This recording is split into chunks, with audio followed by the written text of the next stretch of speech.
Optimus Prime is the strongest Autobot. He is not the strongest Transformer. Here are 10 who outclass him completely, ranked weakest to strongest. Let's break this down. Grimlock. The benchmark is direct and documented. In the Marvel Comics, Grimlock defeated Optimus Prime in single combat, accepted the Autobot leadership that followed, and held it until the narrative required Prime back. The defeat was not a close call obscured by plot circumstances. It was a fight between the two strongest Autobots, conducted without external interference, and Prime lost. That outcome established the power ceiling above which Grimlock sits in any continuity that takes his combat record seriously. But here's what makes Grimlock's position at the bottom of this list specifically accurate rather than dismissive. He is stronger than Optimus Prime in direct physical confrontation under conditions where strength is the deciding variable. He is not stronger in every variable the franchise uses to distribute power. His strategic ceiling is substantially lower than Prime's. His ability to function within coordinated operations, to contribute to a plan that requires precise timing, communication, and institutional trust, is limited by a personality that treats the chain of command as advisory. In the IDW continuity, his combat capability functioned as a threat assessment tool specifically because analysts could establish what Grimlock could handle and work outward from there. Prime was the benchmark below Grimlock. Everything above Prime on this list operates above Grimlock too. His Tyrannosaurus Rex form contributes mass, bite force, and psychological impact to any engagement. In robot mode, his strength output has been measured as the highest in most Autobot rosters he occupies. He is stronger than Prime. He is the smallest margin on this list. But if the Autobot who beats Prime in hand-to-hand combat represents the floor of what exceeds him, wait until you learn about the Prime who preceded him and nearly finished the job permanently. Sentinel Prime. The credential that establishes Sentinel above Optimus is not abstract. In Transformers, Dark of the Moon, Sentinel Prime engaged Optimus in direct combat on 2 separate occasions, and the outcomes of both engagements confirmed the power differential clearly. Their first confrontation ended with Sentinel critically wounding Optimus, thrusting a blade into his chest and leaving him non-functional for the film's third act. A single strike disabled the franchise's primary protagonist. Their second confrontation, late in the film, ended with Sentinel pinning Optimus and would have ended with Optimus's death had Megatron not intervened for his own reasons. But here's the specific qualification that makes Sentinel's position above Prime accurate without being absolute. Sentinel Prime's advantage in those engagements was partially technical. His Rust weapon, which he used to destroy Ironhide, and his shield technology gave him asymmetric capability that Prime was not equipped to counter conventionally. The power gap was real, but it was not purely physical. In a straight hand-to-hand engagement with equal equipment, the margin between them is narrower. Across other continuities, to Transformers animated specifically, Sentinel Prime's combat superiority over Optimus is less pronounced, and the franchise positions them as institutional rivals rather than physical mismatches. What every version of Sentinel Prime shares is a claim to seniority, an argument that he is, by title, experience, and authority, the Prime above the Prime. Whether that claim holds in practice depends on the continuity. In at least one of them, it held long enough to leave Optimus on the ground.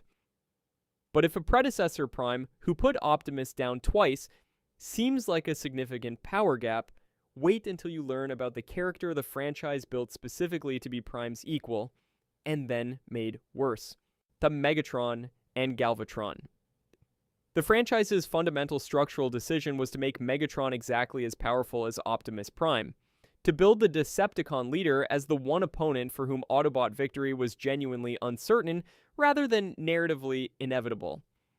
Every version of their confrontation across the G1 cartoon is built on the assumption that this fight could go either way, that the characters are matched closely enough that external variables, Hot Rod's interference, Megatron's fusion cannon retrieval, the Autobot city battle's chaos, determine the outcome rather than a clean power differential. But here's what Unicron's reconstruction broke in the 1986 film. Galvatron is described and demonstrated as more powerful than the Megatron he replaced. Unicron's reformatting amplified the physical capability of the existing chassis and added new weapon systems. The Season 3 cartoon depicted Galvatron defeating Rodimus Prime routinely in confrontations where Rodimus, carrying the matrix of leadership that had just defeated Unicron, could not match the upgraded Decepticon commander. Against the pre-Matrix Optimus Prime, whose power level established the original balance, Galvatron's amplified output would have shifted the equilibrium substantially in the Decepticon's favor. The cost of that amplification was strategic. What Unicron's reconstruction added in physical output, it removed in psychological stability. Megatron, with Prime's power level, was dangerous because he was calculating. Galvatron, with amplified power, was less dangerous in some engagements because the calculation was compromised. The franchise's most lethal version of the character is also the one least able to deploy lethality efficiently. But if Optimus's direct equal, amplified beyond that equality, seems like the threshold the list crosses into genuinely different power categories, wait until you learn about what happens when 6 robots combine. Devastator. Optimus Prime cannot fight Devastator conventionally. This is not a statement about Prime's courage or tactical competence. It is a statement about the physics of the engagement. Devastator's combined form stands between 60 and 100 feet tall, depending on the continuity. So his mass exceeds Prime's by a factor that makes direct hand-to-hand combat a mismatch in the same category as a human fighting a construction crane. Prime's plasma rifle, his energon axe, his standard combat loadout, all of it scaled against a target whose component armor was designed to withstand Autobot weapons fire at the individual level, and whose combined form stacks that resistance 6 times over. But here's the specific mechanism that puts Devastator above the characters below him on this list rather than above the characters above him. His power advantage over Prime is real and substantial, and also the complete extent of his advantage. Devastator has no strategic capability beyond the direction he was pointed before the merger completed. He cannot adapt. He cannot pursue a secondary objective if the primary one becomes unavailable. He cannot be negotiated with, deceived, or redirected through any mechanism that requires a coherent responding intelligence. His 60 feet of mass will proceed toward the designated target until something stops it, which means that any Prime with sufficient mobility, tactical positioning, and an objective other than defeating Devastator directly can potentially manage the engagement without resolving it. This is why Devastator appears on the list above Megatron, but below Sixshot. More mass, less threat sophistication. But if a 60-foot combiner without the intelligence to exploit his own advantage seems like a power ceiling, wait until you learn about the one robot army who required no combination at all. A Sixshot. The operational designation is Solo Transformer Assault Group. The practical implication of that designation, when applied to Optimus Prime as a target, is that the standard Autobot response to Decepticon threats, numerical advantage, coordinated tactics, combined fire from multiple positions, does not resolve the problem Sixshot represents. He is one robot. He has 6 alternate modes. Each mode is independently armed. He defeated 5 aerial bots simultaneously in his only significant G1 cartoon appearance by cycling through his modes to counter each one individually, describing the process afterward as easy as shooting cyber ducks in a barrel. The aerial bots are not Optimus Prime, but the operational math that made the engagement trivial applies with equal force to a single opponent at Prime's capability level. But here is the specific power category Sixshot occupies that puts him above every character below him on this list. In the IDW continuity, the Phase 6er classification was the formal acknowledgement that certain Cybertronians exceeded the threshold at which conventional force ratios applied. Optimus Prime is a 0.1 percenter, the top fraction of a percent of Cybertronian combat capability. Phase 6ers are the category above 0.1 percenters. Sixshot, Black Shadow, and Overlord were classified as Phase 6ers because their individual output was sufficient to threaten planetary infrastructure, not individual combatants. Megatron installed kill switches in all 3. The kill switch for Sixshot was a verbal command. The existence of the switch confirms that Megatron himself did not consider his own combat capability a reliable deterrent against Sixshot without preparation. Prime has no preparation protocol for Sixshot documented in any continuity, but if a one-robot army who exceeds Megatron's comfortable engagement range seems like a defined ceiling, wait until you learn about the Phase 6er who told Megatron what he could do with his orders. Overlord. The distinction between Sixshot and Overlord in terms of power level is documented specifically in the IDW continuity by the characters themselves.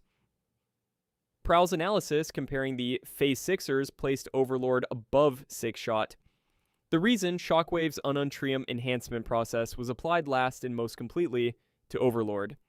And the Achilles virus, a perception-altering protocol that prevented Overlord from registering Megatron-specific weaknesses, was installed in Overlord and only Overlord because standard kill switch precautions were deemed insufficient for a being at his output level. Megatron required a psychological countermeasure against Overlord because a physical one was not available. But here's what Overlord's power level means specifically for any engagement involving Optimus Prime. The IDW documentation describes Phase 6er output as capable of shaving an inch off a planet. Optimus Prime is not a planet. The scaling of Overlord's threat against Prime is the same scaling applied to Sixshot, elevated by the margin that placed Overlord above Sixshot in the Phase 6er hierarchy. Prime's combat record against Decepticons who match or slightly exceed his capability is substantial and impressive. That record does not extend to planetary threat category opponents in any form that constitutes a meaningful benchmark. Overlord's position in Last Stand of the Wreckers, ruling an Autobot prison, breaking its population systematically across an unspecified period, surviving everything the Wreckers brought before the engagement was resolved, established a specific portrait of what a being at his level does to opponents below his threshold. Optimus Prime is below his threshold. But if a Phase 6er above Megatron's comfortable operating range defines the upper limit of individual Transformer power, wait until you learn about the scale where individual measurements stop being relevant. Is Trypticon. The frame of comparison shifts here. Below this point on the list, the question is how much stronger than Prime a given character is in the metrics the franchise uses for individual combat capability. At Trypticon's scale, the question changes. He is a city that fights. Optimus Prime is a truck that transforms into a 30-foot robot. The gap between those two configurations is not a power differential. It is a category error. Trypticon's weapon systems in city mode were not designed to engage individual combatants. They were designed to engage fortifications, vehicle formations, and other city-scale targets. Targeting Optimus Prime with Trypticon's primary systems would be the equivalent of using an artillery battery to address a speed bump. But here's the specific engagement record that establishes Trypticon's position above the previous entries rather than simply different from them. His confrontations with Metroplex, the Autobot Titan, established a meaningful combat baseline. Both characters operate at city scale.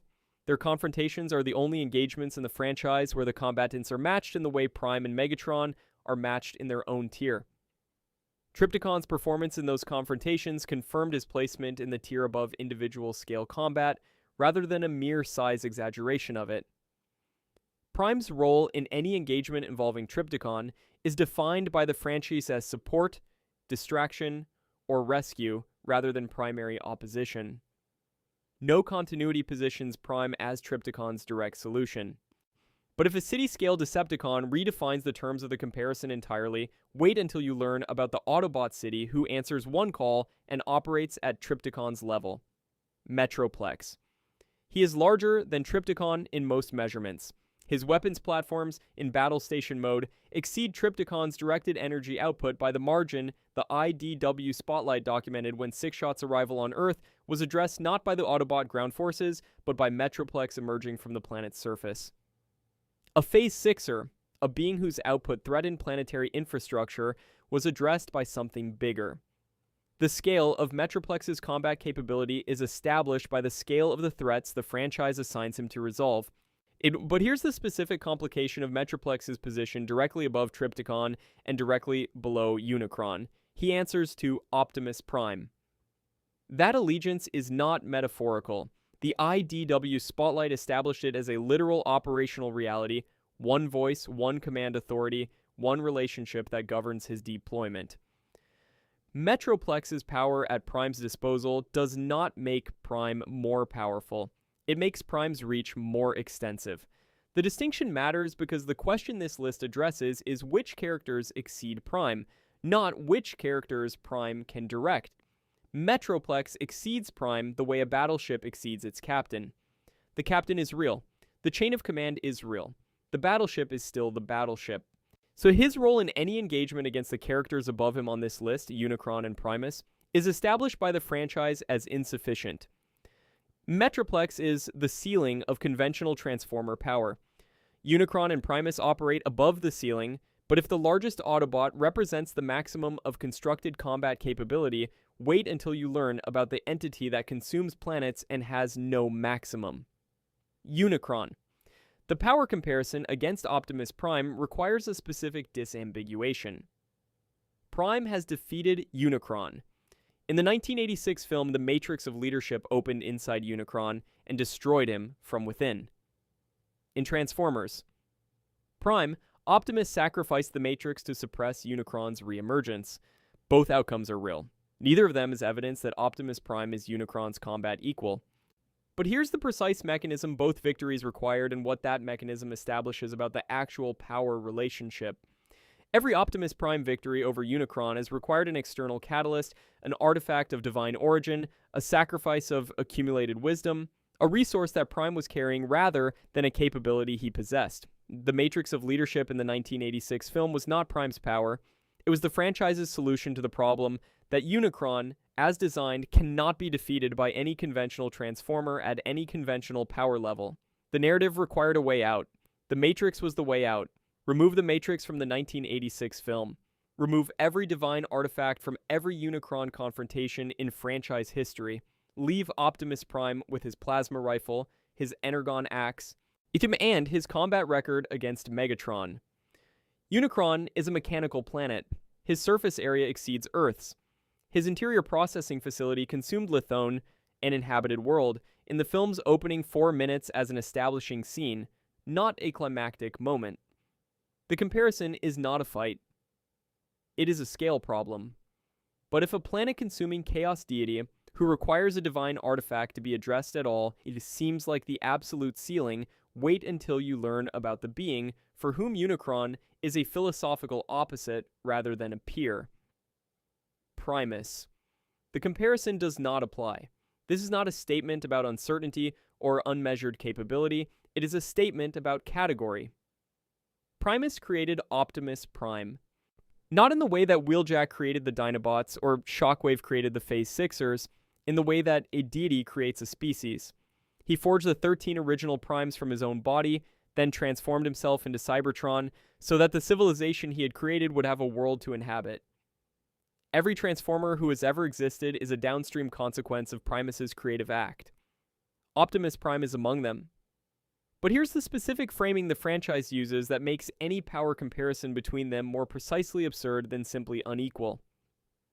Primus and Unicron were created simultaneously as the poles of a cosmic binary. One embodying creation, the other entropy, their opposition, the structural tension that sustains the universe's balance. Unicron, who is so far above Optimus Prime that the 1986 film required a divine artifact to address him, is Primus's equal in the cosmological architecture the franchise built, not Primus's superior, his equal. The being Unicron is balanced against is the being who made Optimus Prime, along with everything else. Every character on this list, Grimlock, Sentinel Prime, Megatron, Devastator, Sixshot, Overlord, Trypticon, Metroplex, Unicron, exists within the universe Primus constructed from his own body. Optimus Prime carries a fragment of Primus's power in the Matrix of Leadership. That fragment is what makes Prime relevant in confrontations with characters far above his natural ceiling. He is the tool. Primus is the hand that made it. That